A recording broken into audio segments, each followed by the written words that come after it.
사도 바울은 고린도 교회로부터 충격적인 소식을 듣습니다. 교회의 한 성도가 자기 아버지의 아내, 즉 계모와 함께 동거하고 있다는 것입니다. 당시 고린도는 항구 도시였고 상업 도시였고 개방적인 도시였다고 했습니다. 죄악은 엄청나게 넘쳐나는 그런 곳이었습니다. 그런데 이런 고린도에서도요, 근친상간이라고 하는 죄는 허용되지가 않았어요. 로마법에서도 허용되지 않았고요. 관습적으로도 허용되지 않았어요.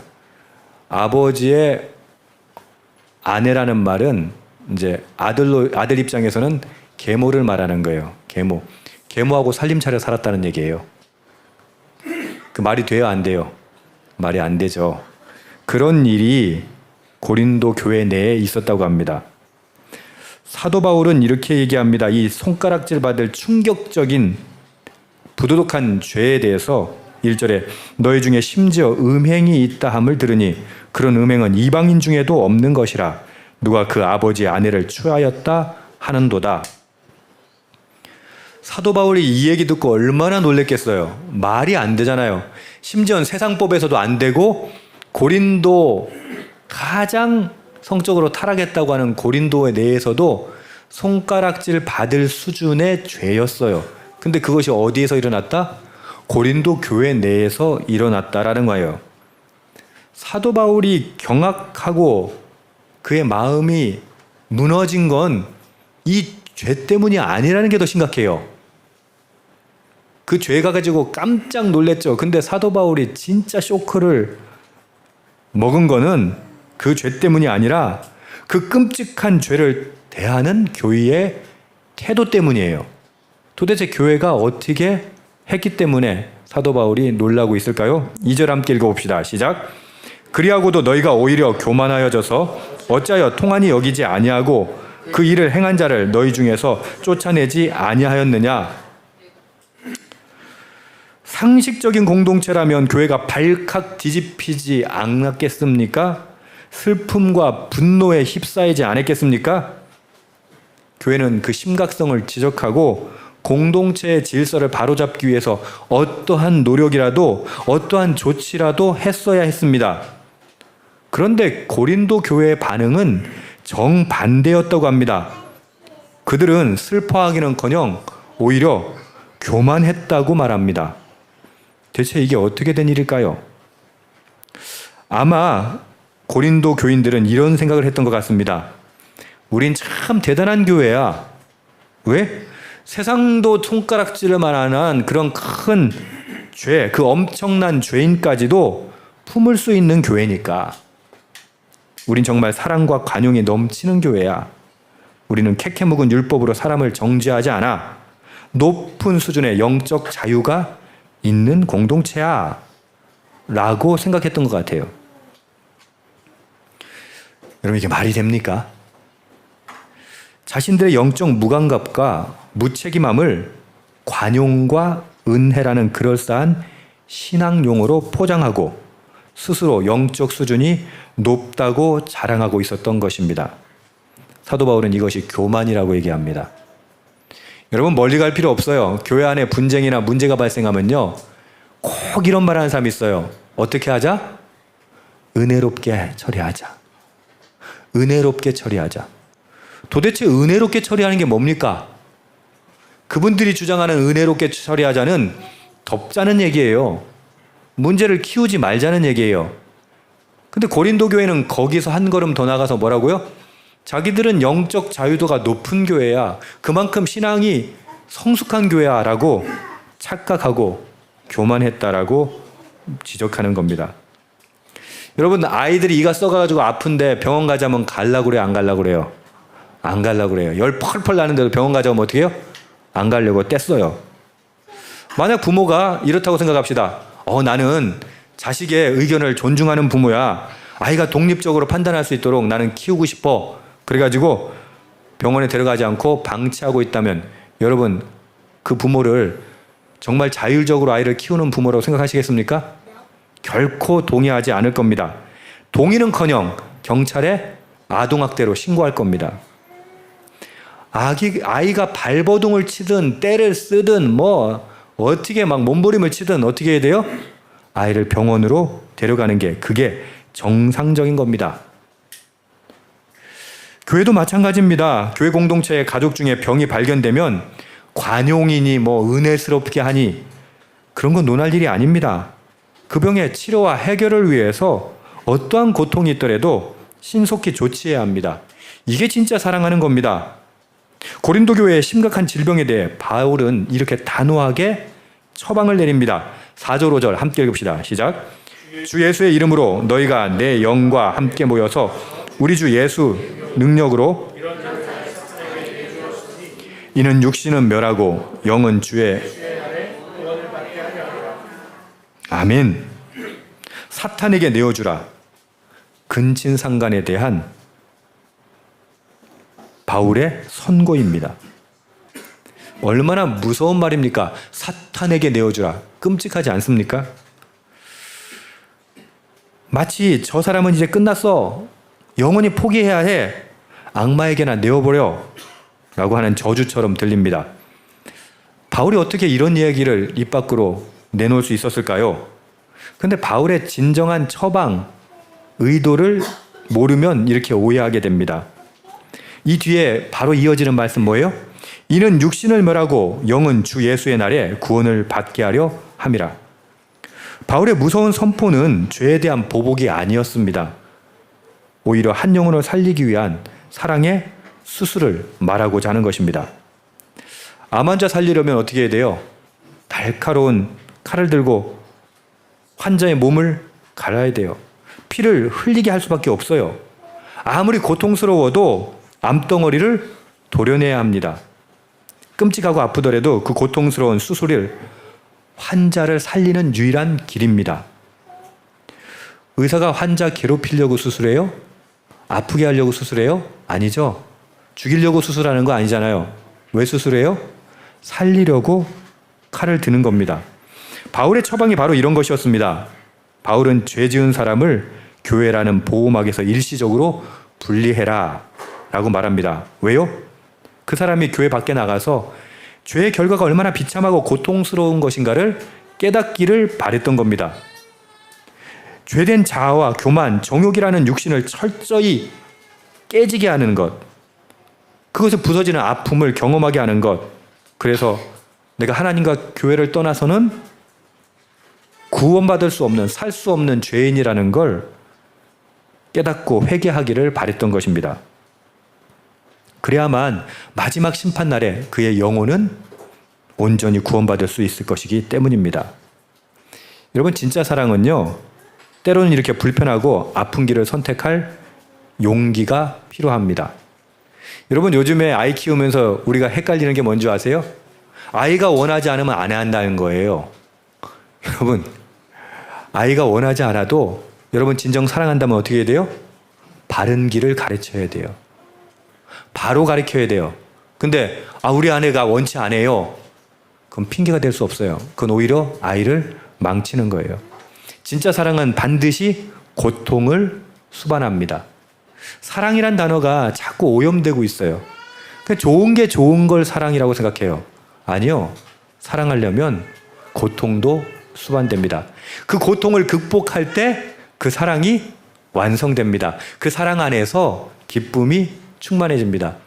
그건 뭐 부부생활 해보셔서 다 아시죠? 여러분, 좋은 것만 있습니까? 어떤 분들은 그러잖아요. 내가 괜히 결혼을 해가지고. 여러분, 그런 말 하지 마시고 그 괜히 결혼해가지고라고 하는 걸 극복해 보십시오. 요즘 사람들은 그걸 극복하려고 하지 않아요. 그 사랑이라고 생각하지 않아요. 그러나 진짜 사랑은 그것을, 그 고통을 감내했을 때 얻어지는 것입니다. 그게 진짜 사랑이라고 하는 것입니다. 저는 오늘 본문을 묵상하면서 현대교회가 고통을 감수하고도 바울과 같은 결단을 내릴 수 있을까라고 생각해 봤어요. 여러분, 우리 교회 혹시 이런 문제가 있으면 바울처럼 우리도 결단할 수 있을까요? 아멘은 하는데 제가 안 하고 여러분들이 할 수 있을까요? 어때요? 교회 안에서 벌어지는 민감하고 껄끄러운 문제에 대해서 우리는 눈을 감으려고 합니다. 교회 안에서 성적인 범죄나 금전적인 문제가 발생하면 고통이 수반되는 수술보다 은혜, 사랑, 그걸 핑계 삼아 덮으려고 합니다. 골치 아픈 문제는 교회에서 처리하는 게 아니에요. 그냥 법정으로 넘기는 거죠. 심지어 당사자들조차도 문제를 교회 안에서 해결하려고 하지 않습니다. 왜요? 소문이 퍼지니까. 그걸 원치 않는 거죠. 교회가 치리하고 처분하는 것, 그것보다 세상 법정에서 판결받는 게 더 공평하다고 대부분 교인들이 생각합니다. 여러분, 이게 정상일까요? 세상 법정이 더 공명정대할까요? 그래서는 안 되죠. 그런데 그런 시대가 돼버렸어요. 왜? 교회가 공명정대하지 않기 때문이에요. 힐링 베이직 공부하면서 교회의 3대 영적 권세에 대해서 공부했습니다. 그 중에 하나가 뭐였냐면 치리권이에요. 치리는 교회를 다스리는 모든 행정적, 사법적 행위를 포함하는 넓은 개념입니다. 그중 교회 내에서 발생하는 문제나 분쟁, 신앙생활의 일탈들을 바로잡기 위해서 권면과 징계가 시행됩니다. 그래서 권면과 징계, 그래서 권징 이렇게 표현하기도 합니다.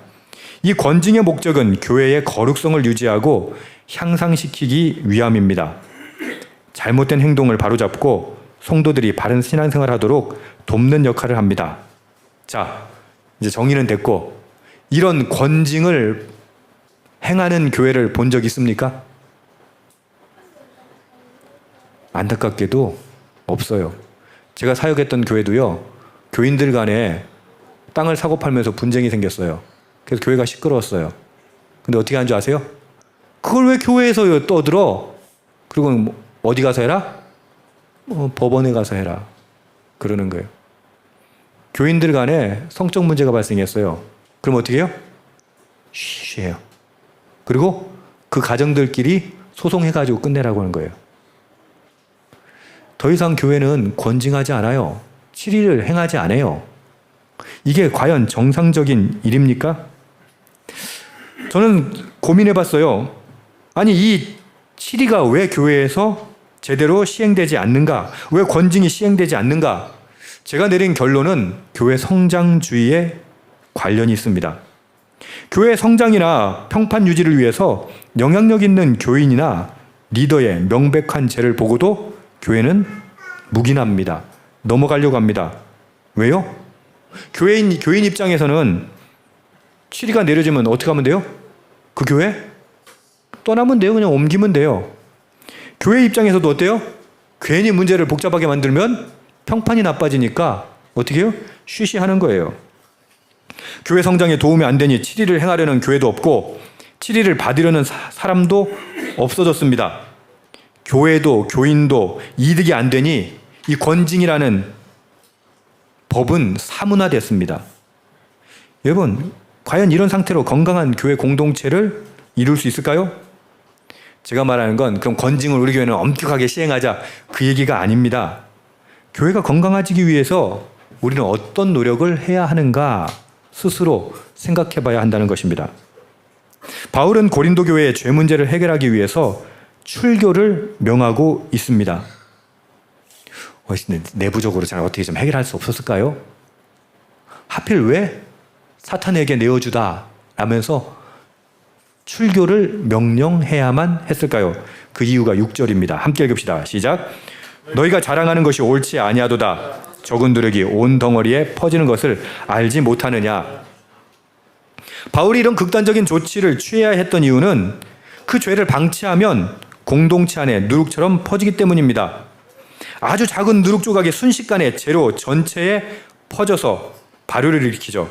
그 작디 작은 누룩이 결국 전체의 성질을 완전히 바꾸어 버립니다. 교회 안의 죄가 이 누룩과 같다고 합니다. 한 명의 명백한 죄를 보고도 좋은 게 좋은 거지. 아니, 무슨 사정이 있겠지. 은혜스럽게 합시다. 은혜스럽게. 그렇게 방치하면 그 죄의 누룩은 순식간에 공동체 전체를 오염시킨다는 것입니다. 점점 죄에 대한 기준이 무너지고 거룩함에 대한 생각들이 식어버립니다. 어느 순간 이래요. 아니, 저 사람도 저렇게 하는데 나한테 왜 이렇게 문제 삼으세요? 라고 하는 거죠. 결국 교회의 도덕적 수준이 어떻게 돼요? 형편없이 낮아지는 거예요. 여러분, 세상이 교회를 보고 손가락질하는 이유가 뭔지 아세요? 세상보다도 더 도덕적인 수준이 안 되기 때문이에요. 이건요, 여러분, 그냥 들을 문제가 아니에요. 심각한 문제예요.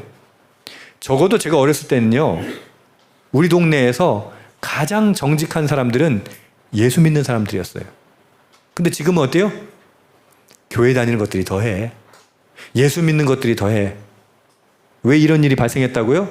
지금 사도 바울이 지적하는 것처럼 누룩이 교회 안에 들어온 거예요. 지금 사도 바울은 그 누룩을 어떻게 하라고 그래요? 베어내라, 쫓아내라, 그렇게 이야기하고 있는 겁니다. 사도 바울은 우리의 정체성에 대해서 이렇게 얘기합니다. 너희는 누룩 없는 자인데, 7절입니다. 너희는 누룩 없는 자인데 새 덩어리가 되기 위하여 묵은 누룩을 내버려라. 우리의 유월절 양 곧 그리스도께서 희생되셨느니라. 그러므로 우리가 명절을 지키되 묵은 누룩으로 하지 말고 악하고 악의에 찬 누룩으로도 하지 말고 누룩이 없이 오직 순전함과 진실함의 떡으로 하자. 자, 옆에 사람을 축복하십시오. 당신은 새 덩어리입니다.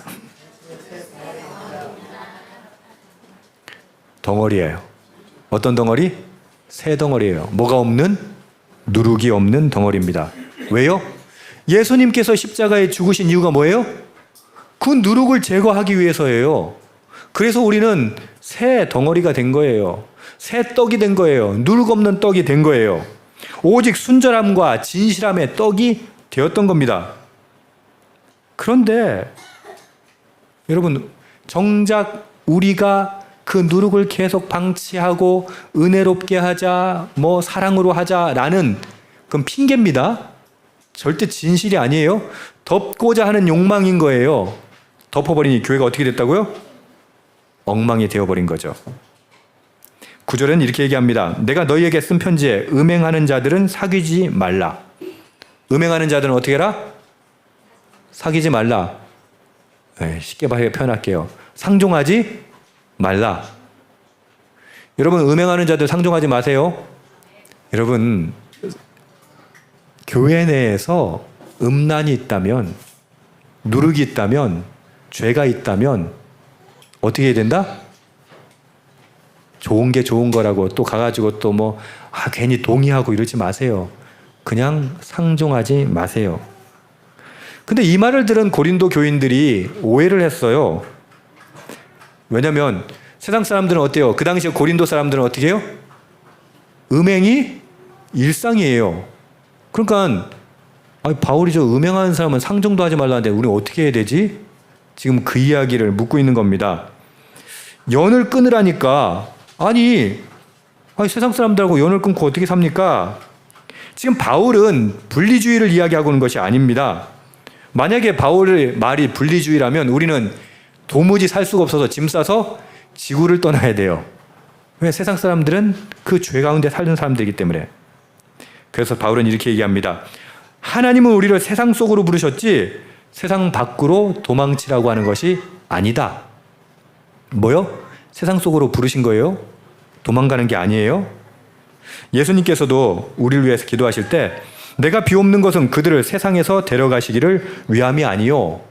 세상에서 팍 들어가지고 딴 데로 데려가는 게 위함이 아니라 다만 악에 빠지지 않게 보존하기 위함입니다. 라고 요한복음에 예수님 기도하세요. 교회는 세상이라는 바다를 항해하는 배와 같습니다. 바다가 무서워가지고 배가 항구에만 머물면 그 배 만들 필요가 있습니까? 없습니까? 전혀 만들 필요가 없죠. 가치가 없죠.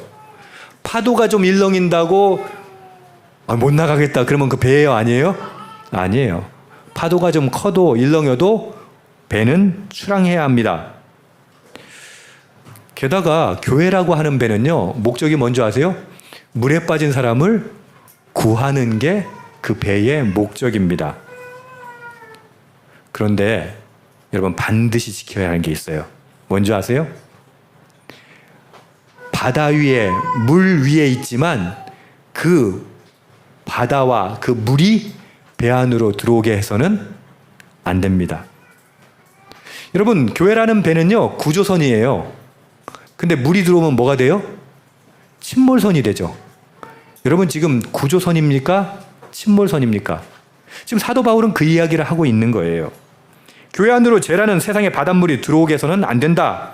만약 들어왔다면 어떻게 하는가? 이것이 바울이 오늘 우리에게 이야기합니다.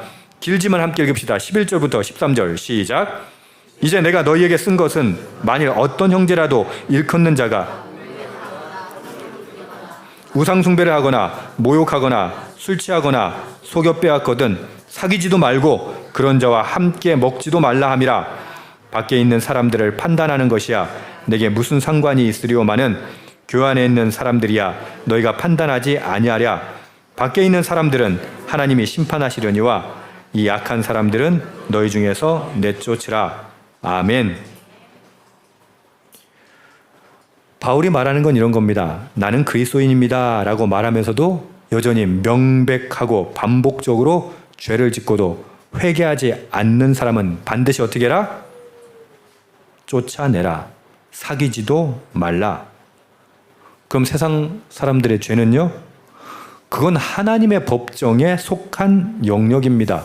우리의 영역이 아닙니다. 하나님께서 심판하실 거라는 거예요. 세상을 향한 우리의 역할은 재판관이 아니라 구원의 길을 알려주는 증인의 역할입니다. 근데 구원의 길을 알려주는 증인이 사기치고 다니고 범죄하고 다니고, 그러니까 지금 한국 교회가 세상 사람들로부터 손가락질 받는 거잖아요. 우리는 어떻게 돼요? 바다를 향해 나가야 돼요. 그러나 바닷물이 들어오게 해서는 절대 안 돼요. 우리는 구조선이어야 돼요. 우리는 그리스도인으로서, 증인으로서 구원의 길을 걷는 사람이어야 돼요. 그 말은 무슨 말이에요? 여러분, 이런 못된 설교에 속지 마세요. 기독교는 도덕적인 종교가 아닙니다. 그 속지 마세요. 기독교는요, 도덕을 초월하는 종교예요. 여러분, 세상이 말하는 도덕보다 훨씬 더 깨끗한 것이 기독교여야 돼요. 그리스도인이어야 돼요.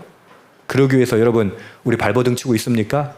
교회 안에 문제가 있을 때 그 문제를 위해서 아프지만 고통스럽지만 우리가 그것을 해결하려고 애쓰고 있습니까?